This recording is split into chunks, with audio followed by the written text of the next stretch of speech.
ప్రభువా, నీ పరిశుద్ధమైన నామానికి వందనాలు. ఈ యొక్క జనవరి నెల 2025 సంవత్సరం 26వ తారీఖున ప్రభా పునరుత్థాన దినాన మమ్మల్ని అందరినీ కూడా నీ సన్నిధిలో ఉంచినందుకు నీ నామానికి మహిమ ఘనత ప్రభావం చెల్లిస్తూ ఉన్నాము. ప్రభా, ఇప్పటి వరకు మీరు మాతో తోడుగా ఉండి నడిపించిన విధానాన్ని బట్టి వందనాలు తెలియజేస్తూ ఉన్నాము. ప్రభా, ఈ ప్రార్థనలో ప్రభా మీరు మా అందరితో ఉండండి. చిన్నారి బిడ్డలు ఉన్నారు, పెద్దవాళ్ళు ఉన్నారు, మీరు మా అందరితో సూటిగా మాట్లాడి మా జీవితాన్ని బాగుంచి ప్రభా మా కుటుంబాలు కట్టమని ఇక దాసం కాడిని విరగొట్టిన వారసత్వంలోనికి మమ్మల్ని నడిపించుకుంటున్నాము. ప్రభా, ఇక మా జీవితాలను మార్చండి, మా బిడ్డలు మార్చండి, మా కుటుంబాలు మార్చండి, మా సంఘములు మార్చబడుతున్నాను. ప్రభా, మీరు మాతో మాట్లాడేది నేను కాదు, నీ యొక్క ఆత్మతో అభిషేకించి నేను అది పరిశుద్ధపరిచింది. నీ వాకు నా నోట నుంచి బిడ్డలతో మాట్లాడమని యేసే పరిశుద్ధమైన నామములో అడిగి వేడుకుంటున్నాము తండ్రి. ఆమేన్. హల్లెలూయా, హల్లెలూయా, హల్లెలూయా. అందరికీ వందనాలు, దేవునికి స్తోత్రం. ఈరోజు యావత్ భారతదేశం రిపబ్లిక్ డే జరుపుకుంటున్నాం. రిపబ్లిక్ అంటారు. రిపబ్లిక్ అంటే పూర్తిగా, అంటే ఎక్కడ ఎవరి కింద మన భారతదేశం లేకుండా స్వేచ్ఛగా స్వాతంత్రముగా వాళ్ళకి నచ్చినట్టు జీవించడానికి ఒక రాజ్యాంగాన్ని రాసుకున్నారు. ఆ రాజ్యాంగం రాయడానికి దేవుడు మహానుభావుడు అంబేద్కర్ గారిని వాడుకున్నాడు. అంబేద్కర్ రాసినటువంటి ఆ రాజ్యాంగం వలన ఈ రోజున అనేక మంది వారి యొక్క జీవితాల్లో సుఖముగా స్వేచ్ఛగా ఆనందముగా జీవిస్తూ ఉన్నారు. దేవుని స్తోత్రం. హల్లెలూయా. అంటే స్వాతంత్రము 1947వ సంవత్సరంలోనే వచ్చింది భారతదేశానికి. కానీ వచ్చినప్పటికీ ఏమి జరిగిందంటే ఇంకా కొన్ని బలహీనతలు ఉన్నాయి. బలహీనతలు అంటే కొన్ని రిస్ట్రిక్షన్స్ ఉన్నాయి, కండిషన్స్. ఆ కండిషన్స్ అని కూడా బ్రిటిష్ వాళ్ళు పెట్టిన కండిషన్స్ అన్ని కూడా తీసేసి ఏం చేశారంటే ఈ రోజున బ్రిటిష్ వాళ్ళు పూర్తిగా భారతదేశం విడిచిపెట్టి వెళ్ళిపోయారు. ఇంకా మీ పరిపాలన మేము ఇంటర్ఫియర్ అవ్వము, మిమ్మల్ని మీరు పరిపాలించుకోండి అని చెప్పేసి వదిలేసారు. ఆ రోజు ఈ రోజు భారతదేశం రిపబ్లిక్ డేగా మనం జరుపుకుంటున్నాం. దేవుని స్తోత్రం. ఈ యొక్క రాజ్యాంగం మనకి ఏమి ఇచ్చిందంటే కొన్ని హక్కులు ఇచ్చింది. Fundamental rights.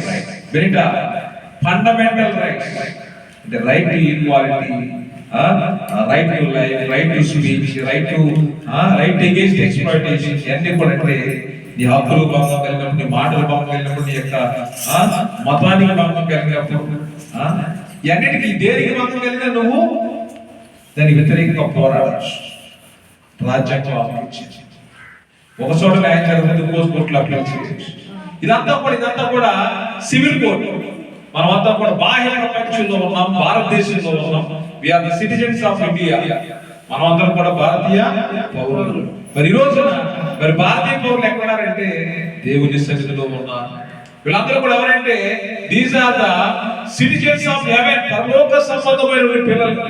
వీళ్ళకి ఏ వారసత్వం ఇచ్చారంటే యేసు ప్రభువారు పరలోకంలో సిటిజన్షిప్ ఇచ్చారు. దేవుని స్తోత్రం. మనం పరలోక పౌరులం. దేవునికి స్తోత్రం. ఎవరు మనం? పరలోక పౌరులం.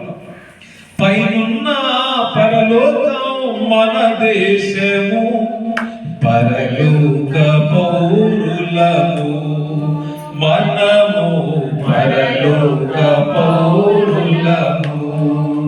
పైనున్న పరలోకం మన దేశము, పరలోక పౌరులము మనము, పరలోక పౌరులము. పరలోకంలో కులముండునా, పరివారము నీ వెంట వచ్చునా. పరలోకంలో కులముండునా, పరివారము నీ వెంట వచ్చునా.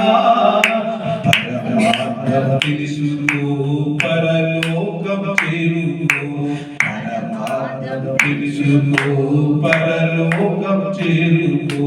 పైనున్న పరలోకం మన దేశము, పరలోక పౌరులము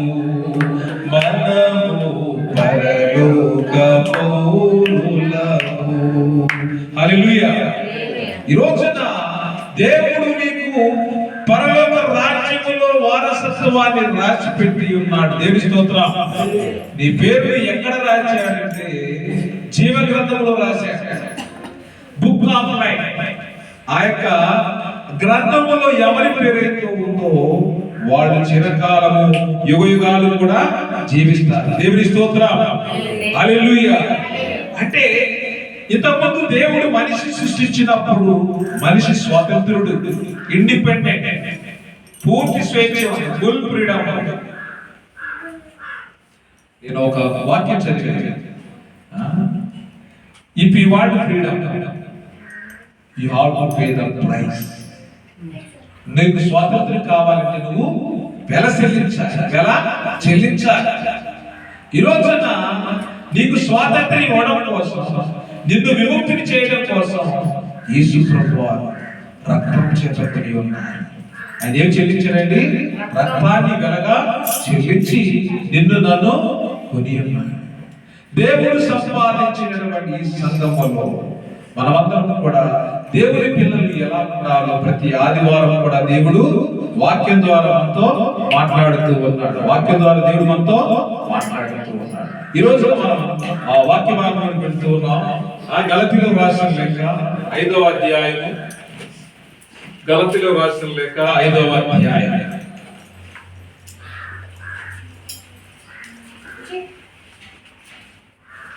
13-14 వచనాలు చదువుతున్నాను. సహోదరులారా, మీరు స్వతంత్రులుగా ఉండుటకు పిలువబడితిరి. సహోదరులారా, మీరు స్వతంత్రులుగా ఉండుటకు పిలువబడితిరి. అయితే ఒక మాట, ఆ స్వాతంత్ర్యమును శరీర క్రియలకు హేతువు చేసుకొనక ప్రేమ కలిగిన వారై ఒకరికొకడు దాసులై ఉండుడి. ధర్మశాస్త్రమంతయు నిన్ను వల్లే నీ పొరుగు వారిని ప్రేమించుమని ఒక మాటలో సంపూర్ణమై ఉన్నది. దేవునికి స్తోత్రం. హల్లెలూయా. నిన్ను వల్లే నీ పొరుగు వారిని ప్రేమించు అంటే ఇక్కడ ఏమన్నారంటే, ఇక్కడ ఈ యొక్క శరీర క్రియలకు మనము ఏమి కాకూడదు, దాసులము. నీ స్వాతంత్రం ఉందని నా ఇష్టానుసారంగా జీవిస్తాను అంటే మొదలు వాక్యం ఏం చెప్తుందంటే, నీ సహోదరులను మీరు స్వాతంత్రులుగా ఉండకు పిలువబడింది. అయితే ఒక మాట, ఆ స్వాతంత్ర్యమును శరీర క్రియలకు హేతువు చేసుకొనక, అంటే సుఖంగా జీవించడం కోసం మనిషి ఏదైనా చేస్తాడు. మనిషి నచ్చని చేయాలనుకుంటాడు. అమెరికా దేశంలో లాస్ ఏంజల్స్ పట్టణంలో ఒక ఇన్సిడెంట్ జరిగింది. మరి ఏంటంటే అక్కడ ఓటింగ్ చేశారు. ఓటింగ్ ఎందుకంటే అక్కడ ఒక ప్రోగ్రామ్ జరుగుతుంటే ఆ ప్రోగ్రామ్ లో యాంకర్ అడిగారు, మీకు ఎవరంటే బాగా ఇష్టం అంటే ఆ సినిమా యాక్టర్, ఆ హీరోయిన్, వీళ్ళకి ఇష్టమని దాదాపుగా 30% వాళ్ళు చేతులు ఎత్తారు. ఇంకా పేరెంట్స్ అంటే ఇష్టమని ఒక 3% చేతులు ఎత్తారు. దేవుడు అంటే ఎంతమంది ఇష్టం అంటే 0. ఏ పర్సెంటేజ్ అండి? 0. అంటే ఇక్కడ ఎవరి పవర్ 0 అంటే దేవుడి ముందు సాతాను యొక్క శక్తి 0 శక్తి. Satan power 0. యేసు శక్తి గొప్ప శక్తి. యేసు శక్తి గొప్ప శక్తి. యేసు శక్తి గొప్ప శక్తి. గొప్ప గొప్ప గొప్ప గొప్ప గొప్ప శక్తి. గొప్ప గొప్ప గొప్ప గొప్ప గొప్ప శక్తి. Satan power 0 power. Satan power 0 power. 0 0 0 0 0 power. 0 0 0 0 0 power. సాతాను శక్తి 0 శక్తి. సాతాను శక్తి 0 శక్తి. 0 0 0 0 0 శక్తి. 0 0 0 0 0 శక్తి. Jesus power super power. Super super super super super power. Hallelujah. Hallelujah. అంటే ఇక్కడ Jesus power super power. Jesus power అంటే భూమి ఆకాశం సృజించేటువంటి సర్వశక్తుడు ఆయన. Omniscient, omni present, omni powerful. ఆ ఓమ్ని పొటెంట్ అంటే సర్వమును చేయగలిగిన వాడు, సర్వమును చేయగలిగిన వాడు, సమర్థుడు. ఆయన సర్వశక్తుడు, సర్వాన్ని చేయడానికి సమర్థుడు, సర్వోన్నతులైనటువంటి దేవుని బిడ్డలైన మనం. మరి ఈ రోజున ఏమి జరిగిందంటే ఆ లాస్ ఏంజల్స్ లో దేవునికి స్థానం లేదు. వాళ్ళ ఊరిలో వాళ్ళ హృదయాల్లో స్థానం లేదు, వాళ్ళ ఊరిలో స్థానం లేదు. దేవుడు ఏం చేశారంటే కాలు చుచ్చు పెట్టాడు. ఇంకా అగ్ని ఆరదు, పురుగు చావదని వాళ్ళకి వాడిని ఇచ్చారు. ఏ నోటితో అయితే వాళ్ళు దేవుని అపహాసం చేశారు, అదే నోటితో ఈ రోజున ఉపవాసాలు ప్రార్థన చేస్తున్నారు. నువ్వు తప్ప మాకు రక్షకుడు లేదని ఇప్పుడు మళ్ళీ బ్రతిమలాడుతున్నా. రోజులు మనిషి జీవితం ఏమవుతుందంటే చాలాసార్లు వాళ్ళ ఇష్టానుసారంగా జీవించాలన్నా, దేవుని వ్యతిరేకంగా జీవించాలన్నా, దేవుడు నీకు స్వాతంత్రం ఇచ్చాడు. దేవుడు నీకు స్వాతంత్రం ఇచ్చి ఉన్నాడు. ఈ స్వాతంత్రం ఏం చేయాలంటే మనల్ని పరలోకానికి, దేవుని బిడ్డగా ఉండడానికి మనల్ని సిద్ధం చేయాలి. సో ఇక్కడ మనం చదివినటువంటి వాక్యం ఏమి చెప్పిందంటే, సహోదరులారా మీరు స్వాతంత్రులుగా ఉండటకు పిలువబడి. అంటే మన స్వాతంత్రం లేదా? భారతదేశం స్వాతంత్రం ఇచ్చింది కదా, ఏమండి? భారతదేశం మన స్వాతంత్రం ఇచ్చింది కదా, ఇంకా స్వాతంత్రం ఏంటి? పౌలు గారికి మీరు స్వతంత్రులుగా ఉండటకు పిలువబడి అంటున్నారు. మన స్వతంత్రం వచ్చి ఇంకా స్వతంత్రంగా ఉండడం ఏంటి? మనల్ని ఎవరైనా పరిపాలన చేయగలరు? భారతదేశం ఎవరు పరిపాలన చేయగలరు? భారతదేశంలో ఉన్నటువంటి అధికారులు కాకుండా నిన్ను ఏలుబడి చేయడానికి ఈ లోక అధికారి ఉన్నారు. ఎవరున్నారండి? ఈ లోక అధికారి ఉన్నారు. పౌలు గారు చెప్తున్నది ఏమిటి అంటే, మీరు ఈ లోకంలో స్వతంత్రులుగా ఉండడం పిలువబడి. అంటే నీ స్థితి నా స్థితి ఎలా ఉందంటే, ఒకప్పుడు మనం అందరం కూడా దాస్యములో ఉన్నాము. దాసుల గృహమైన ఐగుప్తులో నుండి దేవుడు నిన్ను వాగ్దాన భూమిలో నడిపించాడు. వాగ్దాన భూమిలో నడిపించిన తర్వాత ఈ యొక్క ఇశ్రాయేలీయులు మనసు ఆ పాత కాలంలో ఏ విగ్రహారాధన చేశారో, ఏ పాపం అయితే చేశారో ఆ లక్షణాలు వారు వెంటాడుతూ ఉన్నప్పుడు దేవుడు వారిని దాస్యపు కాడి కింద ఉంచకుండా వాళ్ళకి మరి విడుదల దయచేసి, స్వాతంత్రమైనటువంటి విడుదలను దయచేసి వారందరినీ కూడా నడిపించి ఉన్నాడు. దేవుళ్ళారా, వాగ్దాన భూమిలోని ప్రవేశించిన తర్వాత వారు తప్పిపోకుండా నిమిత్తము దేవుడు వారికి 10 ఆజ్ఞలను జారీ చేశారు. వాళ్ళు ఏ విధంగా నడుచుకోవాలి, ఏ విధంగా జీవించాలో, జీవగల దేవుని సంఘంలో ప్రజలు ఎలా ప్రవర్తించాలో నేర్పించడం కోసం దేవుడు 10 ఆజ్ఞలు ఇచ్చి ఉన్నాడు. పాపం అంటే ఏమిటి, పరిశుద్ధత అంటే ఏమిటి దేవుడు బయలుపరిచి ఉన్నాడు. దేవుని స్తోత్రం. మరి ఈ రోజున మరి సంఘము పరిశుద్ధంగా ఉండడానికి, సంఘములని వారు పరిశుద్ధంగా ఉండడానికి దేవుడు సంఘమును ఏర్పాటు చేసి ఉన్నాడు. నీవు నేను ఒకప్పుడు మనం దాస్యంలో ఉన్నప్పుడు, దాస్యపాత్రను కలిగి ఉన్నప్పుడు దేవుడు దాస్యపాత్రను తీసివేశాడు. నువ్వు ఇంకా దాసుడు కాదు, కుమారుడివే. నువ్వు దాసుడు కాదు, కుమారుడివి. దేవుడు తెలుసుకుని దారి తప్పిపోయి మరి అమెరికా దేశం లాస్ ఏంజల్స్ లో వాడు దేవుని వెర్రివాణిగా చూశాడు, ఎగతాళి చేశాడు. అదే దేవుడు వారిని మన ఆలోచించి తలకిందులు చేశాడు. దేవుని బిడ్డలారా, దేవుడు విగ్రహించబడ్డాడు. దేవుడు విగ్రహించబడ్డాడు. దేవుని బిడ్డలారా, ఈ రోజున మరి మనమందరం కూడా దేవుని ఏళన చేస్తూ ఉన్నాం. చాలాసార్లు దేవుని ఏళన చేస్తూ ఉన్నాం. ఎందుకంటే మరి ఈ యొక్క శరీర కార్యాలకు బానిసలమైపోయి మన ఇష్టానుసారంగా మనం జీవిస్తూ ఉన్నాం. దేవుడు ఈ రోజున మనల్ని ఎంతగానో ప్రేమించి కాపాడుతూ ఆయన నడిపిస్తూ ఉన్నాడు. మరి ఆయన ఏమన్నాడంటే, ఇక్కడ మీరు స్వతంత్రంగా ఉండడానికి పిలువబడ్డారు. ఆ రోజైతే బానిసలు, పాపానికి బానిసలు, పాపానికి బానిసలు, శాతానికి బానిసలు, డబ్బుకి బానిసలు, వ్యామోహానికి బానిసలు. ఇది మన బానిసత్వం. మనం అన్నిటికీ బానిసం అయిపోయి ఉన్నాం. యోధా పత్రిక చూడండి, యోధా పత్రిక 1వ అధ్యాయం 4వ వచనం. యోధా పత్రిక 1వ అధ్యాయము 4వ వచనం. ఏలయనగా కొందరు రహస్యముగా జొరబడి ఉన్నారు, వారు భక్తిహీనులై మన దేవుని కృపను ఆ కామతూరత్వములకు దుర్వినియోగపరచుచు మన అద్వితీయ నాథులను మన ప్రభువునైన యేసుక్రీస్తును విసర్జించుచున్నారు. ఈ తీర్పు పొందుటకు వారు పూర్వమందే సూచింపబడిన వారు. ఈ తీర్పు పొందడానికి వాళ్ళు పూర్వమందే సూచించబడినటువంటి వారు. దేవుడు God has destined them to be under the persecution. దేవుడు వారు తప్పిపోవడానికి కూడా ఒప్పుకున్నాడు. ఎందుకు అంటే వాళ్ళు లోబడినటువంటి ప్రజలు కాబట్టి.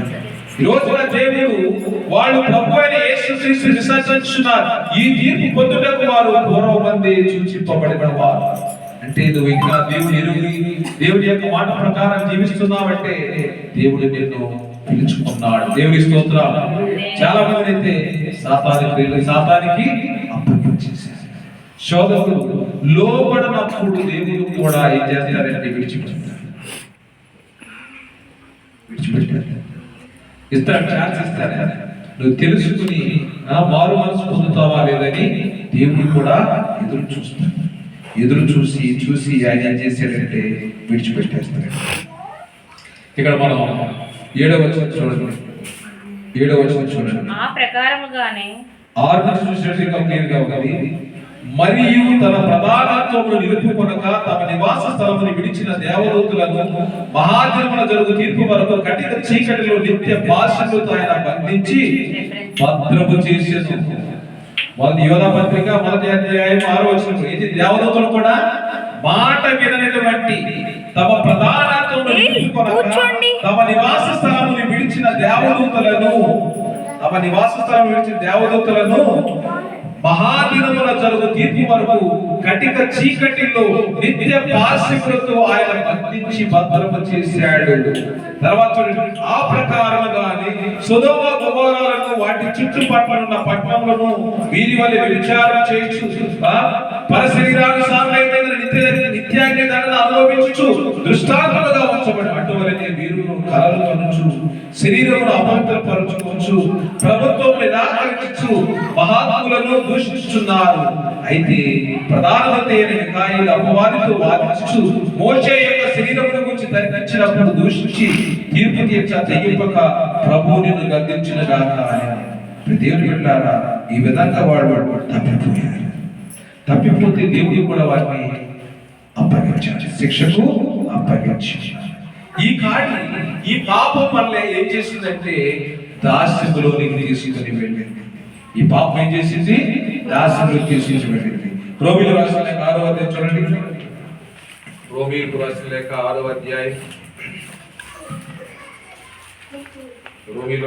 6వ అధ్యాయం 18 నుంచి 22 వచనాలు.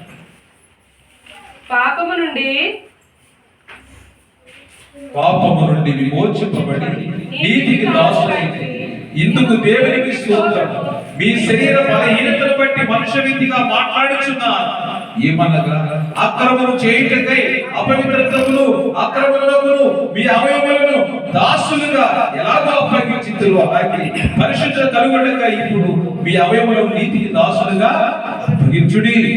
మీరు పాపములకు దాసులై ఉన్నప్పుడు నీతి విషయమై నిర్బంధము లేని వారైంది. అప్పటి క్రియల వలన మీకేమి ఫలము కలిగింది? వాటి గురించి మీరు ఇప్పుడు సిగ్గుపడుతున్నారు కదా. వాటి అంతము మరణమే.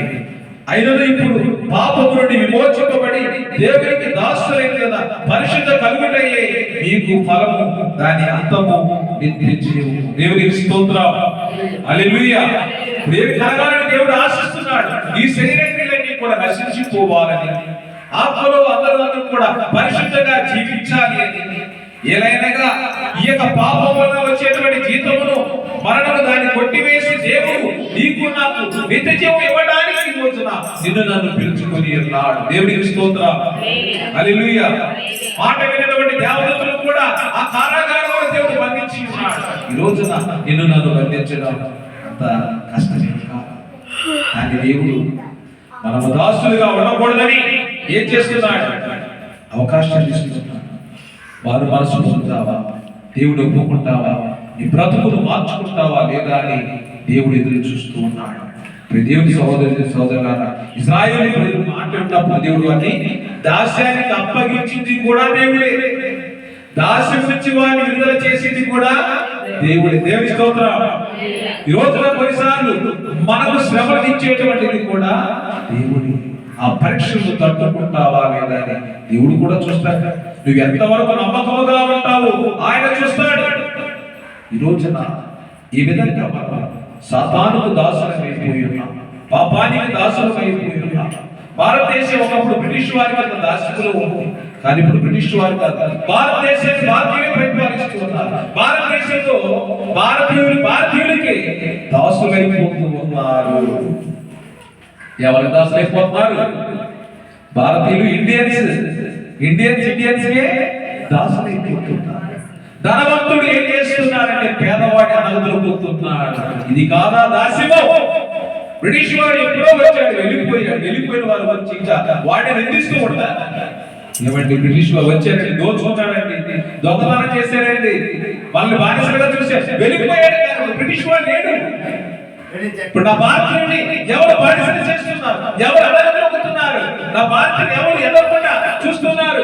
భారతదేశంలో మరి స్త్రీకి విద్యలంతా ఎవరు చేశారు? భారతీయులు కాదా? ఇది భౌతికమైనటువంటి విధానం. ఈ రోజున దేవుడు మరి భారతదేశంలో కాదు, ప్రపంచానికి విడుదల ఇవ్వడానికి యేసు ప్రభువును భూమి మీద పంపించారు. దేవుని స్తోత్రం. అంటే ఇది ఒక గ్రేట్ డెలివరెన్స్.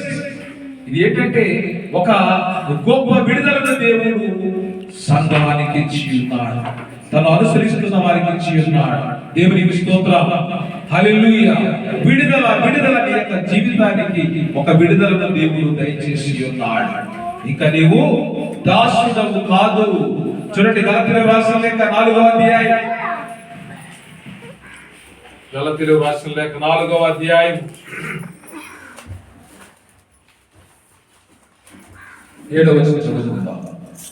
కాబట్టి నీవు ఇక దాసుడు కావు, కుమారుడవైతే దేవుని ద్వారా వారసుడు. మరి విశేషంగా దేవుని చేత ఎరుగబడిన వారిని కనుక బలహీనమైనవి నిష్ప్రయోజనమైన మూల పాటలతో మరలా తిరుగునేలా మునుపటి వల్లి మరలా వాటికి దాసులైన గోరనేలా. దేవుని బిడ్డలారా, ఆ కాలంలో అయితే మీరు దేవుడు ఎరుగని వారై నిజములకు దేవుడు కాని వారికి దాసులైపోయింది. కానీ ఇప్పుడు మీరు దేవుడిని ఎరిగిన వారు, మరి విశేషంగా దేవుని చేత ఎరుగబడిన వారు అయి ఉన్నారు. కనుక బలహీనమైనవి నిష్ప్రయోజనమైన మూలపాటులను మరలా ఎలాగూ తిరుగుతున్నారు, మునుపటి వాటిని మరలా వాటికి దాసులై ఎలా ఉంటున్నారని పౌలు గారు ప్రశ్నిస్తూ వస్తున్నారు. దేవుని బిడ్డలారా, నువ్వు దాసుడవు కాదు, నీవు దాసుడవు కాదు, నువ్వు బానిసత్వంలో లేవు, నువ్వు ఆగరి సంతానము కాదు, నువ్వు శరీరం బట్టి పుట్టినవాడు కాదు, ఇప్పుడు ఆత్మను బట్టి పుట్టినవాడు. దేవునికి స్తోత్రం. హల్లెలూయా, హల్లెలూయా. కల్వరిలో యేసయ్య తన రక్తమును కార్చి నువ్వు బాప్తిసములో ఈ యొక్క పాపమును కొట్టివేసి ఆయన నీకు విడుదల ఇచ్చి ఉన్నాడు. దేవునికి స్తోత్రం. హల్లెలూయా, హల్లెలూయా. యేసుక్రీస్తు వారు నీకు ఫ్రీడమ్ ఇచ్చి ఉన్నారు. పాపము నుంచి విడుదల, శాపము నుంచి విడుదల, కీడు నుంచి విడుదల, నిన్ను ఆశీర్వాదములకు వారసుని చేసి ఉన్నాడు. హల్లెలూయా, హల్లెలూయా. మనం ఎందుకు పిలిచాడు ఆయన? ఆశీర్వాదాలకు వారసులుగా ఉండడానికి ఆయన పిలిచి ఉన్నాడు. దేవునికి స్తోత్రం. దాసుడు ఎవరిని? కుమారుడివి. నువ్వు దాసుడు కాదు, కుమారుడివి. దేవుని బిడ్డలారా, ఈ రోజున మనము నేర్చుకోవాల్సింది ఏమిటంటే, నేను దేవుని కుమారుడిని. నేను ఎవరిని? యేసు బిడ్డని. నేను ఎవరిని? యేసు బిడ్డని. నీకు పాపం నాలో ఎలా ఉంటది? శాపం నాలో ఎలా ఉంటది? ఈ రోజున ఒకసారి ఆయన శుద్ధి చేసి ఉన్నాడు. ఒకప్పుడు బలహీనుడివి, కానీ ఇప్పుడు బలవంతుడివి. అంతేగాని అయ్యగారు కొద్దిగా ప్రాబ్లం సీరియల్ చేసే అలవాటు ఉంటే ఉందండి, స్వీట్లు తినే అలవాటు ఉంటే ఉందండి, డబ్బులు సంపాదించి మోసం చేసే అలవాటు. ఈ ఒక్క అలవాటు ఎలా వచ్చింది? మనకి పోయింది కదా, ఆయన తీసేసాడు కదా, ఆయనను పరిపూర్ణంగా చేస్తున్నాడు కదా, పాపం లేని వాడిగా చేస్తున్నాడు కదా. అంటే బెల్లం ఎక్కడ ఉంటే ఈగలు అక్కడ ఉంటాయి, పాపం ఎక్కడ ఉంటే పాపం ఎక్కడ ఉంటాడు కదా. మనుషులు ఎలా ఎలా పాపం దగ్గరికి ఎలా వెళ్తాడు? అందుకే వాక్యం ఏం చెప్తుందంటే అవిశ్వాసంతో జోడుగా ఉండకూడదు అంట. అంతేగాని పాస్టర్ గారు వాళ్ళతో ఉంటే ఏమైందండి, వాళ్ళు పెట్టే ప్రసాదం మనం తింటేనే, వాళ్ళు చేసే కూడా మనం చెప్తే మన దగ్గర వద్దారంటే చాలా అంటే అలాగా ఒకప్పుడు ఇప్పుడు చేసే వాక్యం చెప్తుంది కదా, మళ్ళీ ఎలా వెనక్కెలా వెళ్తాం, నువ్వు ముందుకెళ్ళాలి వెనక్కెలా వెళ్తాం, తప్పు కదా. ఒకప్పుడు చేసావు, ఇప్పుడు చేస్తే ప్రభు చెప్పాడు కదా, మళ్ళా ఒక్కసారి చెప్తే ఏమైంది, ఈ ఒక్కసారి చేస్తానంటారు కొంతమంది. ఈ ఒక్కసారికి ఏంటి, నువ్వు ఒకసారి చేసిన దేవదూతలు ఎక్కడున్నారండి? ఎక్కడున్నారు దేవదూతలు? వాళ్ళు కూడా ఒకసారి తప్పిపోయారు. వాళ్ళు కూడా పెంచేసిన దేవుడు బంధించాడు. ఆ దినం వరకు వాళ్ళు కూడా కట్టిన చీకటిలో బంధించబడి ఉన్నారు. వాళ్ళు కూడా దేవదూతల్ని బంధించిన దేవుడు నిన్ను నన్ను బంధించడా, జాగ్రత్తగా ఉండాలి ఈ విషయం. అంటే ఆయన విడుదల ఇచ్చాడు, ఆత్మ ద్వారా నిన్ను కని ఉన్నాడు. ఈ పాపను కొట్టివేసి, పాపానికి నువ్వు దాసుడు అయినప్పుడు, పాపానికి నువ్వు లోబడినప్పుడు, పాపం చేత శాపానికి గురి అయినప్పుడు నీకు విడుదల చేసి ఆయన స్వతంత్రాన్ని కలిగజేసి, ఇంకా నేను దాసుడిగానే ఉంటాను, ఇంకా నేను పాపంలోనే ఉంటాను కుదరదు కదా. సమరయ స్త్రీ తన తప్పును తెలుసుకుని జీవితాన్ని మార్చుకుంది, గొప్ప సువార్త చేసి సమరయ పట్టణంలో యేసు ప్రభువారి గురించి ప్రకటించి మొట్టమొదటి వ్యక్తి. దేవుని స్తోత్రం. యేసు ప్రభువారి గురించి తెలుసుకున్నావు, ఆయన నీతిని, ఆయన రాజ్యాన్ని నువ్వు ప్రకటించాలి. అంతము వరకు నమ్మకముగా ఉండాలి. ఈ రోజు నువ్వు దాసుడు. ఇంకా కొంతమందికి దేవుడు రాకముందు ఏదైతే చేశారో దేవుడిలోకి వచ్చిన మరలా వెనక్కి వెళ్ళిపోతున్నారు. ఏంటి అలాంటి వారిని రక్షించడము, అలాంటి వారిని సాధించాలని వాక్యం చెప్తున్నారు.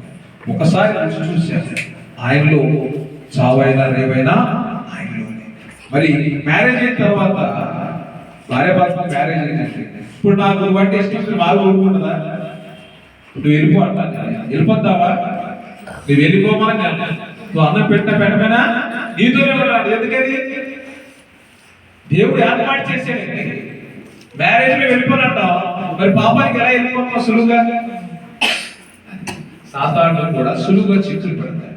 భార్య భర్త వల్ల ఎలా ఉంటుందని విడదీయడానికి కొన్ని సందర్భాలు దాన్ని బ్రేక్ చేసేసి సమాజం దాన్ని పాడు చేసేసి. కానీ ఈ రోజున క్రైస్తవులుగా మనం తెలుసుకోవాల్సింది ఏంటంటే, దేవుడు నిన్ను తనతో ఏకం చేసుకుంటున్నాడు. సో ఇప్పుడు మరి ఇంకా నువ్వు ఒంటరిగా ఉంటానంటే ఎలా? నువ్వు ఒంటరివాడు కాదు కదా, ఆయన ఆల్రెడీ విడుదల ఇచ్చాడు కదా. యెషయా గ్రంథం 61వ అధ్యాయం చూడండి. యెషయా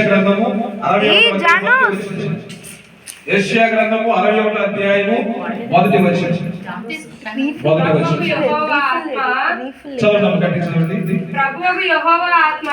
ప్రభువు యెహోవా ఆత్మ నా మీదకి వచ్చి ఉన్నది, దీనులకు సువార్తను ప్రకటించుటకును యెహోవా అభిషేకించెను, నలిగిన హృదయము గలవారిని దృఢపరచుటకును, చెరలో ఉన్న వారిని విడుదల చేయుటకును, బంధింపబడిన వారికి విముక్తి ప్రకటించుటకును, యెహోవా యుత సంవత్సరమును మన దేవుని ప్రతిదండన దినమును ప్రకటించును. మన దేవుని ప్రతిదండన సంవత్సరమును ప్రకటించుటకు ఆయన నన్ను ఎన్నుకున్నాడు అని అక్కడ సేవకుడు చెప్తున్నాడు. యేసు ప్రభువు కూడా అదే మాట ఎక్కడ చెప్తారంటే లోకాసు వార్త 4:18 చెప్తారు. అదే మాట చెరసాలలో ఉన్న వారికి ఆయన విడుదల చేయడానికి, బంధింపబడిన వారు విడుదల చేయడానికి, విముక్తి కలిగించడానికి దేవుడు ఆయన భూమి మీదకు పంపించున్నాడు. ఎవరి చెరసాలలో ఉన్నాం, ఎవరి బందీఖానాలో ఉన్నాం, ఎవరి దాస్యంలో ఉన్నామంటే పాపపు దాస్యంలో ఉండిపోయాం. దీని నుంచి మనకు విడుదల దయచేయడానికి యేసు ప్రభువారు భూమి మీదకి వచ్చి ఉన్నారు. దేవుని స్తోత్రం. హల్లెలూయా. 5వ అధ్యాయం చూడండి. గలతీయులకు రాసిన లేఖ 5వ అధ్యాయం మొదటి వచనం చూడండి. ఈ స్వాతంత్ర్యము అనుగ్రహించి క్రీస్తు మనలను స్వతంత్రులుగా చేసి ఉన్నాడు. కాబట్టి మీరు స్థిరముగా నిలిచి మరలా దాస్యముల కాడి కింద చిక్కుకొనకుడి. ఇంకా మరలా ఆ యొక్క దాస్యమైన కాడి కిందకి మనం వెళ్ళకుండా దేవుడు ఏం చేశాడు? మనల్ని స్వతంత్రులుగా చేసి ఉన్నాడు. ఇక మరలా దాస్యమైన కాడి కిందకి వెళ్ళడానికి ఎద్దండి మనం కాడి లేపినప్పుడు వచ్చేసి కాడి కింద నిలబడతాం. ఎండబడి తోడడానికి కానీ నాగలు తోడడానికి కానీ కాడి లేపినప్పుడు అలవాటు పడింది. దేనికి అలవాటు పడింది? కాడి లేపడానికి ఎందుకు అలవాటు పడింది? క్రైస్తవుడు దాస్యమని కాడి కింద ఉండడానికి దేవుడు ఆ కాడిని విరగొట్టేశాడు. సో ఈ రోజున ఆ మరలా దాస్యం కాడి కింద చిక్కుకొనకూడి ఒక వాణిని, ఒక నోటీస్. ఏంటిది వాణి? ఏంటి? నాయనా, మరి నీకు స్వతంత్రం ఇచ్చి ఉన్నాను, నువ్వు స్వతంత్రుడు, ఇప్పుడు మరలా దాస్యం కాడి కింద చిక్కుకోకుండా జాగ్రత్తగా ఉండు అని వాక్యం సెలవిస్తున్నాడు. అంటే దేవుడు ఒకప్పుడు బానిస, కానీ యేసు ప్రభువు వారు నిన్ను విడుదల దయచేసి నిన్ను స్వతంత్రం చేసి జాగ్రత్తగా ఉండమని చెప్పి ఉన్నాడు. చూడండి అక్కడ వాక్యం చూడండి. 1 కొరింథీయులకు రాసిన లేఖ 8వ అధ్యాయం 9వ వచనం చదవండి.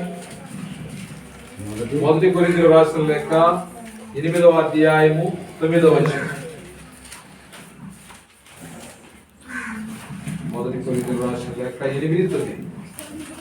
అయినను మీకు కలిగి ఉన్న ఈ స్వతంత్రము వలన మీకు కలిగి ఉన్న ఈ స్వతంత్రము వలన బలహీనులకు అభ్యంతరము కలుగకుండా చూచుకొనుడి. మన స్వతంత్రం వచ్చేసి బలహీనులకి అభ్యంతరం కలగకుండా జాగ్రత్తగా చూసుకోమని చెప్తుంది వాళ్ళు. అంటే ఇప్పుడు మరలా దాస్యపు కాడి కిందకి రాకుండా జాగ్రత్తగా ఉండమని పౌలు గారు చెప్పారు. గలతీయుల రాష్ట్రాలకు 5:1 ఏం చెప్పారు? మరలా మీ స్వతంత్రం ఇచ్చారు, మరలా దాస్యపు కాడి కిందకి రాకుండా జాగ్రత్తగా చూసుకుంటున్నారు. ఇక్కడ పౌలు గారు ఇక కొరింథీయుల రాష్ట్రాలకు ఏం చెప్తున్నారు? అయినను మీకు కలిగి ఉన్న ఈ స్వతంత్రం వలన బలహీనులకు అభ్యంతరము కలగకుండా చూసుకోండి. బలహీనులకు అంటే చాలా మంది బలహీనులు ఉంటారు, చాలా మంది బలహీనులు ఉంటారు. వారికి అభ్యంతరములు కలగకుండా మనం ఏం చేయాలి? వారిని మనం ఏం చేయాలంటే భద్రముగా బలహీనమైన వాళ్ళు మనం ఇంకా బలహీన చేసామనుకోండి, వాళ్ళు ఎక్కడ ఉంటారు? బానిసత్వంలోనే.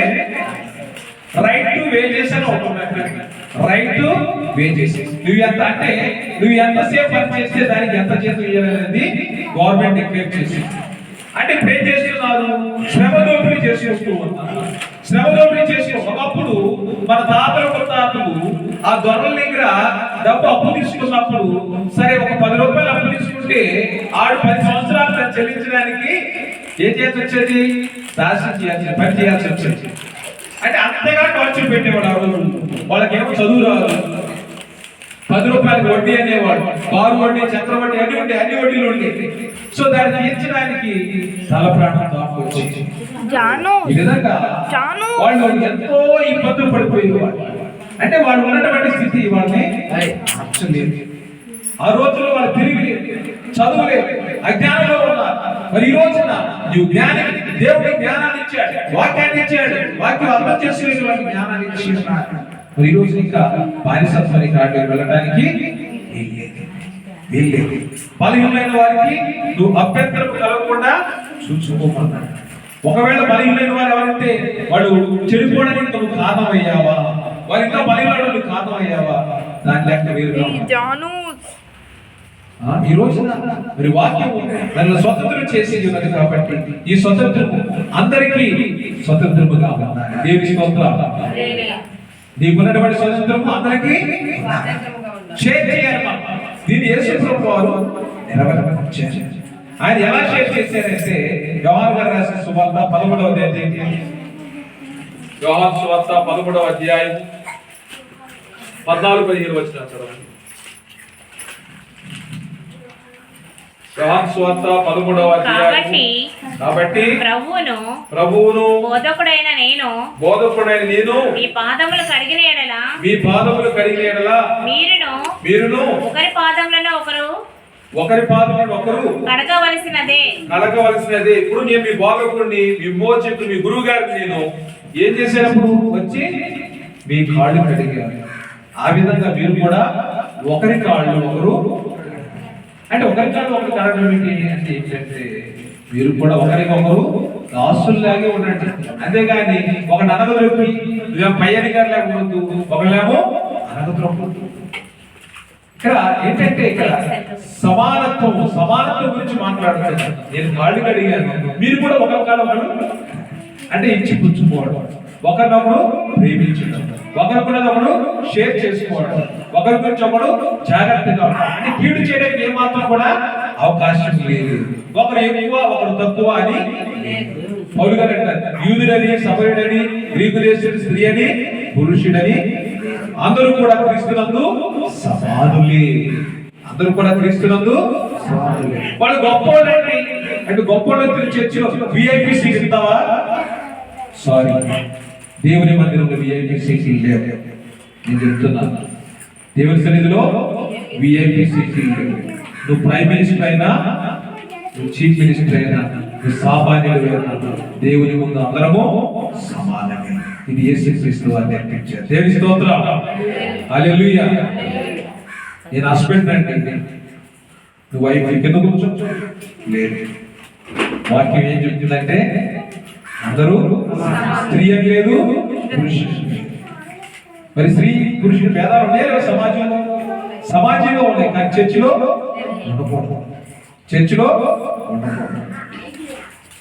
చర్చిలో సమీకరణ తీయకూడదు. ఎన్ని కూడా తప్ప వెనక్కి కూడా సరి చేసి ఉన్నారు. చూడండి, నేను మీకు చేసిన ప్రకారము మీరు చేయవలనని మీకు మాదిరిగా ఇలాగ నేను ఏం చేసి ఇలాగ మాదిరి ఏం చేసి కాళ్ళు కడిగాను. నేను ఏ విధంగా కాళ్ళు కడిగాను, మీరు కూడా ఒకరి కాళ్ళు కడగండి అంటే దీన మనసు కలిగి, తగ్గింపు మనసు కలిగి ఒకరినొకరు ప్రేమించండి. ఇందువలే ఈ పొరుగు వారిని ప్రేమించండి. ఇవన్నారు ఏ స్వాతంత్రం మనకి ఇచ్చాడు? ఇందువలే ఈ పొరుగు వారిని ప్రేమించండి. నేను మీకు ఒక మాదిరి చెంది కాళ్ళు కడిగాను, మీరు కూడా కడగండి. అంతేగాని మోసం చేయమనలేదు. ఒకరికి వచ్చేటువంటి జాబ్ కొట్టేమనలేదు. ఒక నోటి దగ్గర ఆహారం తీసుకుని పూజించమనలేదు. ఒక ఆస్తి దోచుకోమలేదు. ఈ రోజుల్లో అనాథ మంది కూడా ఎలా అంటే ఆస్తులు వచ్చేసరికి రక్త సంబంధం భయంకరంగా రక్త సంబంధాలు అనాథములే, అక్క చెల్లెళ్ళే. దేవుడు మనకు అది జ్ఞాపకం. అందరూ కూడా యథార్థంగా మన యథార్థంగా జీవిస్తే దేవుడు మనకి ఏది రావాలి దాన్ని దేవుడు ఇస్తాడు. దేవుడు అంటారా, పాపం చేస్తే అవిధేయులైతే దేవతను విడిచిపెట్ట దేవుడు నిన్ను నన్ను విడిచిపెట్టాడు. కాబట్టి ఇక నువ్వు దాసుడు, నువ్వు ఎవరివి? కుమారుడివి. ఎవరి కుమారుడివి? మీ అమ్మానాన్న కుమారుడివి కాదు. ఎవరి కుమారుడివి? దేవుని కుమారుడివి. దేవుని స్తోత్రం, హల్లెలూయా. కుమారుడు ఎక్కడ ఉన్నాడు? యేసుప్రభు ఎక్కడ ఉన్నారు? పరలోకంలో ఉన్నారు. నువ్వు దేవుని కుమారుడు అయితే నీవు ఇప్పుడు వారసుడివి. ఎవరివి? వారసుడివి. దేనికి వారసుడివి? పరలోకానికి వారసుడివి. హల్లెలూయా. నువ్వు దేనికి వారసుడివి? పరలోకానికి వారసుడివి. నువ్వు దాసుడివి కాదు, నువ్వు వారసుడివి. హల్లెలూయా. అందరూ కూడా చప్పట్లు దేవుని నామమున స్తుతించండి. హల్లెలూయా. దేవుడు పరలోక రాజ్యములో వారసత్వాన్ని ఇచ్చి ఉన్నాడు. Hallelujah. You are no more a slave. అంటే అంత గొప్ప భాగ్యాన్ని దేవుడు నీకు నాకు ఇచ్చిన దేవునికి మహిమ ఘనత ప్రభావములు కలుగును గాక. ఈ స్వాతంత్రము నిన్ను సిగ్గుపరచనీయదు. దేవుడు ఇచ్చినటువంటి స్వాతంత్రము నిన్ను సిగ్గుపరచనీయదు. సమాజంలో నువ్వు బలహీనుడిగా జీవిస్తున్నావా? నువ్వు ఏమి లేని వాడిగా జీవిస్తున్నావా? అందరిని హేళన చేయొచ్చు, తృణీకరించవచ్చు, నిన్ను అవమానపరచవచ్చు, కానీ దేవుడు నిన్ను ఎక్కడా కూడా సిగ్గుపడని. దేవుని స్తోత్రం. నా జనులు ఇక ఎన్నడూ సిగ్గుపడరు. వాక్యం సెలవిస్తున్నది. నువ్వు దాసుడు కాదు, కుమారుడివి. నువ్వు దాసుడు కాదు, కుమారుడివి. నువ్వు దాసుడు కాదు, కుమార్తెవి. నువ్వు దాసిరాలు కాదు, నువ్వు హాగరు సంతానం కాదు, నువ్వు శారా సంతానం, నువ్వు అబ్రహాము సంతానం. దేవుడు ఎన్నుకున్నాడు. నువ్వు ఎన్నుకున్నటువంటి హల్లెలూయా. దేవుడు నమ్మకం, విశ్వాసం, దేవుని యొక్క వారసులుగా ఏ విధంగా ఉంటారో అలాంటి జ్ఞానం తిరిగి దేవుడు మనకు దయచేసినట్లుగా ప్రార్థన చేద్దాం. దేవుడి మాటలు దీవించిన కాక. ఆమేన్. అందరి వందనాలు. God bless you.